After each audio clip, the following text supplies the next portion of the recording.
Ayyaanni cuuphaa bara 2015 magaalaa seena qabeettii Aksuumitti haalawwan kan kabajame waggaa ta'u jiraattonni magaalaa fi naannolee ishee heddumminaan ba'anii irratti hirmaataniiru.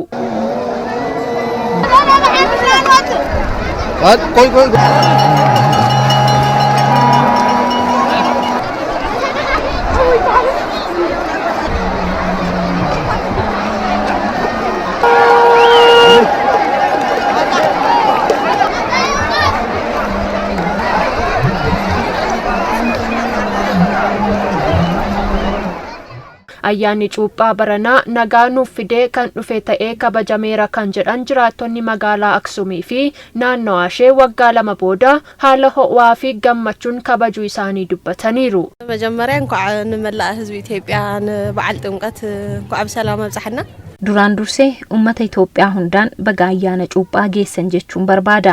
Waggoota lamaan darban ayyaanni naannoo keenyatti irraanfatamee ture nageenya dhufeen garuu ayyaana gaarii kabajneerra. ዋና ጽቦ ዘብለድማ ምስቲ ሰላም haalli kun bu'aa nageenyaati. akka argitan namoonni hedduun ba'anii ayyaana kabajaa jiru. jiraattonni Aksuum hundi ba'aniiru jechuun ni danda'ama. ስለዚህ በዓል ጥምቀት አነ ብጽቦ የሪያ ተቀበለ لما عمت نخرج لنا ጥምቀት بدس بالتسفى يبقى بتسفى ayyaana cuuphaa baranaa haala gammachuu keessa taanee abdiin kabajneeti jirra. kun kateefis nageenyi waan dhufeefi. waan hunda caalaa dhala namaaf murteessaa waan ta'eef nagaa argatanii ayyaana kabajuu isaaniittis gammadoo ta'uu himaniiru. ayyaana namatti toludha. nageenyi nuuf dhufee haala ho'aan baanee ayyaana kabajaa jirra. gammanneerra.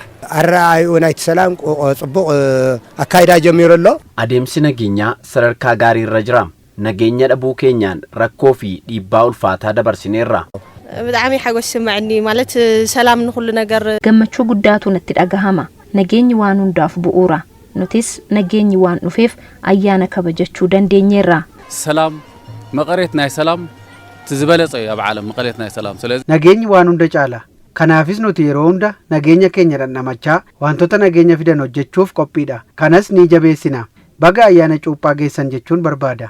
Nageenyi argamee cimee akka itti fufuuf gahee isaanii kan baatan ta'uu jiraattonni magaalaa Aksuum dubbataniiru.